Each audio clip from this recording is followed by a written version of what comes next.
No Cabeça para Cima de hoje, nós vamos debater sobre transformações urbanas.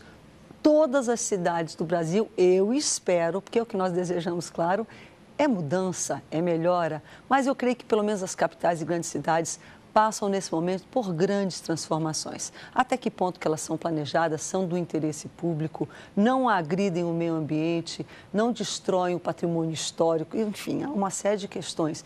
E é muito fácil, às vezes, a gente ver isso apenas sob o prisma das autoridades, de quem está efetuando e trabalhando isso. Mas até que ponto, então, nós nos informamos, estamos preparados para interferir ou para cobrar ou para participar desse processo? Então, eu espero que esse programa nos ajude nesses quesitos. Fica ligadinho, então, agora com o informativo e a gente volta com o debate. A cidade do Rio de Janeiro, no final do século XIX e começo do século XX, vivia em um momento de intensa transformação. O momento era de transição entre o Império e a República. Sendo o Rio de Janeiro a capital federal e mais importante cidade do país, no Rio as transformações eram mais visíveis e evidentes. Hoje, já no século XXI, a população da cidade tem crescido continuamente e pode-se notar o aumento do número de carros e congestionamentos da cidade. Uma pesquisa elaborada pela empresa holandesa de tecnologia de transporte TomTom revela que a cidade do Rio tem o terceiro pior trânsito do mundo. Atualmente, a cidade tem sofrido alterações em seus ambientes. Obras de mobilidade urbana têm sido efetuadas, além da manutenção de monumentos históricos. Tudo isso para manter o título de cidade maravilhosa. Bem, de alguma forma, como até o próprio informativo já apontou, o Rio de Janeiro vai ser referência, ainda mais que ele é um case, acho que ninguém discorda nesse momento. Por tudo que aconteceu por conta da Copa do Mundo, que já vinha acontecendo e agora que vai haver ainda a Olimpíada de 2016. Então, a cidade está um verdadeiro canteiro de obras. Mas a gente sabe que essa questão é um desafio para todo o Brasil. Quem tem, está enjoado. Quem não tem, quer. Como é que é isso? Mas a gente vai também tentar estender o debate de modo que enderece questões que sejam do interesse de todos os brasileiros e sejam relevantes para todas as cidades do Brasil, ou pelo menos as grandes cidades e as capitais. Conosco hoje para debater Mariana Barroso, que é coordenadora de planos locais da Secretaria Municipal de Urbanismo aqui do Rio de Janeiro. Mariana, muito obrigada por vir, por participar. Obrigada, Rebeca. É um prazer estar aqui com vocês hoje. Beleza. Para completar, hoje nós temos uma dupla, não temos um trio, mas que bom ter Rodrigo Rainha, que é coordenador do curso de História da Universidade Estácio de Sá, e ele é doutor em História Comparada. Ele também trabalha, eu tenho aqui, com o projeto guia Rolê Carioca. Bem-vindo, Rodrigo, e explica pra gente o que é o Rolê Carioca. É sempre uma boa maneira de começar. Olá, Rebeca. Isso. Olá. O mais importante, quando é criado um projeto como esse, o que é o Rolê Carioca? Sempre no último domingo de cada mês, nós nos reunimos em um bairro, aqui na cidade do Rio de Janeiro, ou nos arredores do Rio de Janeiro, e a partir desse bairro, nós trabalhamos, criamos um roteiro e levamos a ideia de uma aula na rua. Uma aula pública. Não é a ideia do turismo, não tem que apenas os seus alunos lhe seguirem. Qualquer pessoa que queira ter essa aula pode ir. Que top! Inteiramente aberto à comunidade e em locais que as pessoas não conseguem imaginar que às vezes seja possível contar muita história daquele lugar. E esse é o grande barato. Ver nos olhos das pessoas, muitas vezes você é vinculada com o bairro e você andou a vida inteira naquele bairro e não conhece a história, não conhece os fenômenos e como aquele bairro tem coisas muito além do próprio bairro. Isso é o Rolê Carioca. Que não podem ser esquecidas, não podem ser perdidas. Bem, eu vou já enfiar aqui um viezinho, até comentei, eu achei legal que obviamente ele é professor de história mesmo, de urbanismo. Belém, que é a minha cidade, faz 400 anos agora em janeiro próximo. E a gente vê então a necessidade num momento como esse, que certamente se prepara para uma festa, um evento e melhoras, mas a história. Somos bons de história? Somos bons guardiões da nossa história? Conhecemos essa história? Como é que vocês que estão na área mais técnica veem isso? Do meu lado, eu posso dizer que somos péssimos guardiões da nossa história e que mudamos e vivemos um momento um pouco melhor sobre isso, da década de 80 para cá. Entendi. Até os anos de 1980 não existia ou não era uma preocupação central essa busca de história. Eu dou um exemplo que eu acho que reflete um pouco disso sobre a derrubada do Palácio Monroe no Rio de Janeiro. Nossa. No final de uma avenida que já havia sido uma reforma, existia um grande palácio e o Rio de Janeiro passava pelo momento da modernidade. Precisamos melhorar a infraestrutura, o transporte, vai passar o metrô.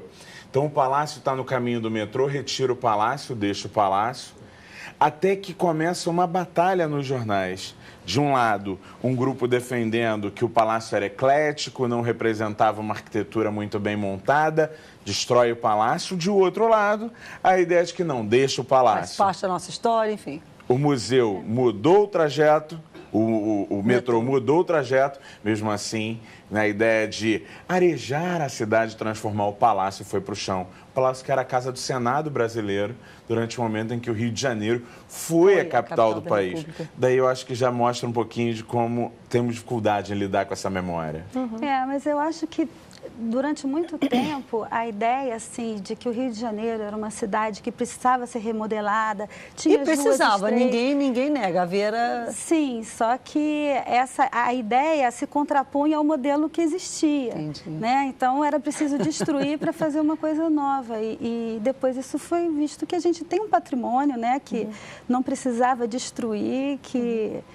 A gente tem, sim, mas isso foi bem recente mesmo, né? A gente teve muitas coisas que foram abaixo na década de 70, principalmente, né? A gente perdeu muita coisa que também na virada do século XIX para o século XX, ali foi assim, foi o bota abaixo. Só que a gente pensa assim, bem, de repente, naquele momento, mas a década de 70 já é bem, quer dizer, bem mais recente, você imagina uma consciência muito maior da história, da identidade do país. Ali a gente ainda estava se encontrando como país, deixando de ser o império, passando do império para a República. Rodrigo, dá licença um instantinho. Claro. Eu acho que nesse momento das grandes reformas do Pereira Passos, o centro da cidade, o Rio, não ia muito além do seu centro, né? Então, a cidade era... resolver a cidade era resolver aquela questão do centro. Então, os morros foram abaixo, você tinha que arejar, a maior parte da população morava ali, em arredores. Então, essa abertura, né, houve uma certa abertura da cidade para outras regiões, porque a geografia também tinha um papel importante, né? A localização da cidade, do centro da cidade, assim, vamos dizer, na extremidade leste, né? Fazia, tendo o maciço da Tijuca, tendo o mar de um lado, tornava assim, muito difícil você vencer essas barreiras naturais para poder, né, ganhar outras áreas, além da... Falando em miúdos, gente, a linha amarela tem quantos anos? 20 anos que transpôs, colocou um túnel ali por baixo, 90, que permite você transitar de um lado para o outro, quer dizer, é uma barreira, é um negócio louco. Exatamente. A linha vermelha não é tão antiga, a linha vermelha a linha amarela tem 20, a linha vermelha tem 30, então você... Não, é da mesma época. Um governo e outra... um pouquinho antes. Uma é governo Brizola, outra Bem, é a gente está tentando correr, porque fala de um programa interessante que cobre muitas coisas, mas de alguma forma, deixa eu só colocar, vamos falar sobre a mesma coisa, mas aproximando por um outro lado. A gente tem que admitir que o nosso país é um país novo, jovem ainda, né, 500 e tantos anos, porque é muito tempo, 500 anos, Mas, assim, quando você vai para a Europa, você vai para o Oriente, você vai para Israel, para esses outros lugares, daí você percebe que é antiguidade e, de alguma forma, a gente quer botar abaixo, mas vai para esses outros lugares. Nossa, que lindo!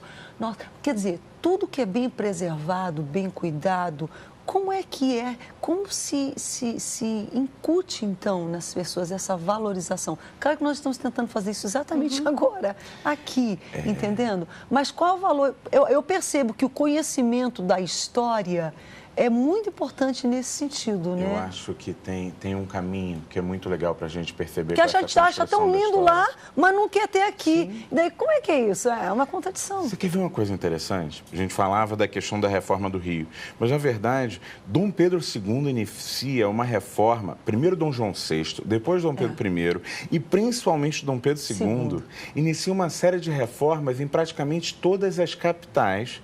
Naquele momento, quando é unificado, trabalhado a ideia do império, passa de deixar de ter 2 vice-reinos, todas as principais capitais do Brasil vão ser transformadas ganhando uma cara que ele entendia que deveria ser a cara do Brasil. É um Brasil neoclássico. A influência europeia era indiscutível. Exatamente. Obviamente. Aí você vira de novo. Chegamos ao momento republicano, a ideia de que o Brasil precisava de uma nova identidade. Naquele momento, vamos buscar principalmente a questão de os Estados Unidos crescendo, questão da influência dele nas Américas. Nossa bandeira ganha áreas positivistas, o modelo francês ao lado do americano, e as cidades no Brasil vão ser transformadas para virar novas Franças. Chegamos a novos momentos, falamos em mobilidade, transformação. E, mais uma vez, aí São Paulo passa para a vanguarda, quando o Rio de Janeiro deixa de ser capital, e São Paulo passa a abrir as grandes avenidas, que o Rio de Janeiro, aí, como até a gente conversava, na década de 70 começa a mudar sobre essa questão. E começa a abrir as suas grandes vias para fora, de fato, do centro. A gente estava conversando antes sobre isso, né, antes de começar o programa. E, assim, a gente percebe que na década de 70 teve uma grande transformação na cidade, né, também. Você abriu uma fronteira, que foi a fronteira lá na direção da Barra da Tijuca, e a ponte Rio-Niterói também, que abriu para o resto do estado, né? Uhum. E... Agora, você estava falando de valorização que a gente vê nas outras cidades e não valoriza aqui. Eu acho que a primeira iniciativa assim, efetiva de valorização do centro foi com a criação do Corredor Cultural no Rio de Janeiro. Uhum. Porque... Mas sabe de uma coisa, eu vou só fazer esse parênteses. Eu acho até que o Rio de Janeiro é uma cidade, com todas as deficiências, dificuldades que se tem aqui, que valoriza e cuida do patrimônio, viu? Eu acho o patrimônio histórico do Rio de Janeiro, sinceramente, eu acho razoável, eu acho até que é bem cuidado. Não sei se eu estou... Né, eu digo do ponto de vista de leigo, que anda por muitos lugares, eu acho assim que não está tão ruim na foto, a gente tem muita coisa preservada, a gente perdeu muita coisa porque o nosso patrimônio era muito rico, né? Verdade. Então, nós fomos capital durante muito tempo, e sempre foi referência para o resto do Brasil, mas a gente ainda conseguiu que muita coisa restasse, né? E nós temos muitos instrumentos de preservação, não só assim dos centros históricos, mais recentemente a gente preserva também exemplares mais recentes, exemplares que não são exatamente notáveis isoladamente, mas que eles formam um conjunto que conta a história daqueles bairros, né? Você vê, a nossa cidade cresceu praticamente toda fora do centro a partir do século XX.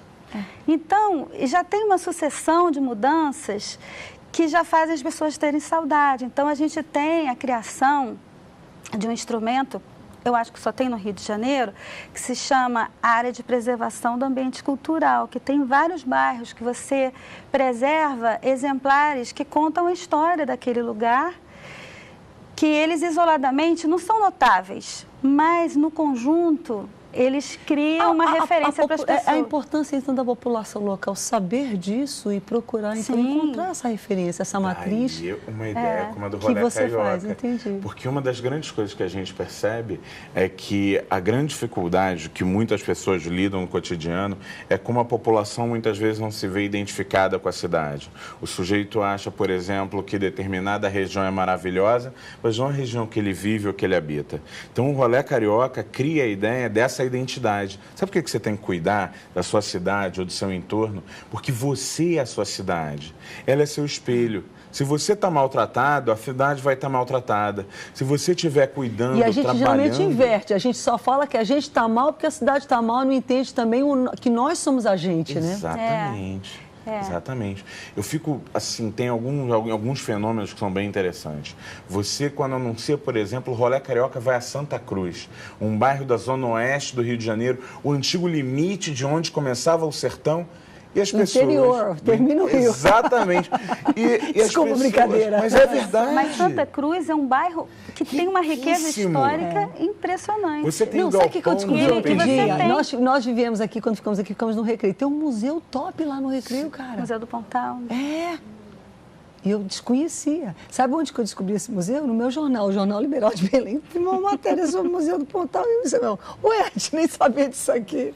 Você tem um volume de lidar com esse museu e divulgar mal, porque as pessoas não se interessam justamente por essa história porque não se identificam. Isso, aliás, foi uma tônica da história do Brasil. Em vários momentos, a busca de tentar achar uma identidade.